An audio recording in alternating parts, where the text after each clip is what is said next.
सुंदर वन के जंगल में चंपा कौवी अपनी बहू टुनटुनी के साथ रहती थी। टुनटुनी का पति सुंदर कौवा खेती करके अपने परिवार का पेट पालता था। एक दिन बहुत तेज बारिश हो रही थी। उस समय सुंदर अपने खेत में काम कर रहा था। अचानक बिजली जोरों से चमकती है और सुंदर के खेत में गिर जाती है, जिसकी चपेट में सुंदर कौवा आ जाता है और उसकी मौत हो जाती है। फिर शाम हो जाती है। टुनटुनी घर पर सुंदर कौवे का इंतजार कर रही थी। माँ जी, पिंकी के पापा अभी नहीं आए। बहुत देर हो गई है। मेरा तो जी घबरा रहा है और ये बारिश भी रुकने का नाम नहीं ले रही है। तू ज्यादा सोच मत बहू, मैं अभी जाकर देखती हूँ कि सुंदर बेटा कहाँ रह गया। चंपा कौवी अपने बेटे को देखने खेत पर जाती है। वहाँ सुंदर कौवे को मरा हुआ देखकर वो जोर जोर से रोने लगती है।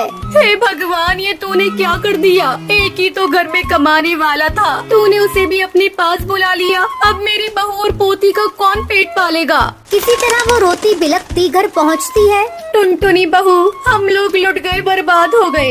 क्यों माँ जी, क्या हो गया और ये कहाँ है? जल्दी बोलिए माँ जी, मुझे बहुत डर लग रहा है। बहू, सुंदर पर बिजली गिर गई और उसकी मौत हो गई।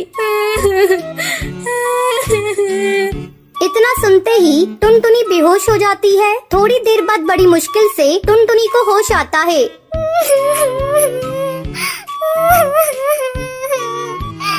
माँ जी, ये सब क्या हो गया? अब हमारा क्या होगा? एक वही तो थे हमारे घर में कमाने वाले। अब नन्ही सी बेटी का कौन ध्यान रखेगा? इस तरह कई दिन गुजर जाते हैं। टुनटुनी की हालत चंपा कौवी से देखी नहीं जा रही थी। वो टुनटुनी को समझाने लगती है। बेटा टुनटुनी, कितने दिनों तक सुंदर बेटा की याद में इस तरह रोती रहेगी? तूने कई दिनों से कुछ खाया भी नहीं है। जरा अपनी बेटिया को तो देख, तुझे दुखी देखकर ये भी दुखी है। ये तो खेलना कूदना भी भूल गई है और मैं भी बूढ़ी हो चुकी हूँ। अब तुम्हें ही अपनी बेटी के बारे में सोचना होगा। हाँ माँ जी, आप सही कह रही हैं। मैं कल ही जाकर कोई न कोई काम ढूंढने की कोशिश करूँगी। अगले दिन टुनटुनी काम की तलाश में दूसरे जंगल जाती है। वो देखती है कि एक खेत में कुछ पक्षी काम कर रहे हैं और पास में उस खेत का मालिक बाज एक कुर्सी पर बैठा हुआ है। टुनटुनी चिड़िया उसके पास जाती है। मालिक, क्या मुझे भी आपके खेत में काम मिलेगा? मैं एक दुखियारी चिड़िया हूँ। मेरे घर कोई और कमाने वाला नहीं है। ठीक है, तू भी लग जा काम पर। टुनटुनी चिड़िया खेत में काम करने लगती है, लेकिन उसका मन काम करने में नहीं लगता। ये देखकर खेत का मालिक उसके पास आता है। तुझे तो ढंग से काम करना नहीं आता, चली जा, यहाँ तेरे लिए कोई काम नहीं। दुखी मन से टुनटुनी घर लौट आती है।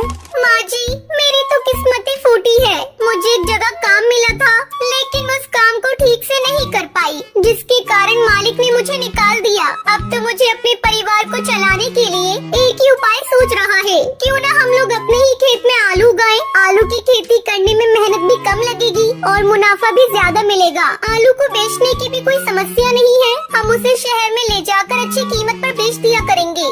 ये बात तो तूने बहुत अच्छी कही बहू। कल ही हम दोनों चलकर आलू की फसल लगाएंगे।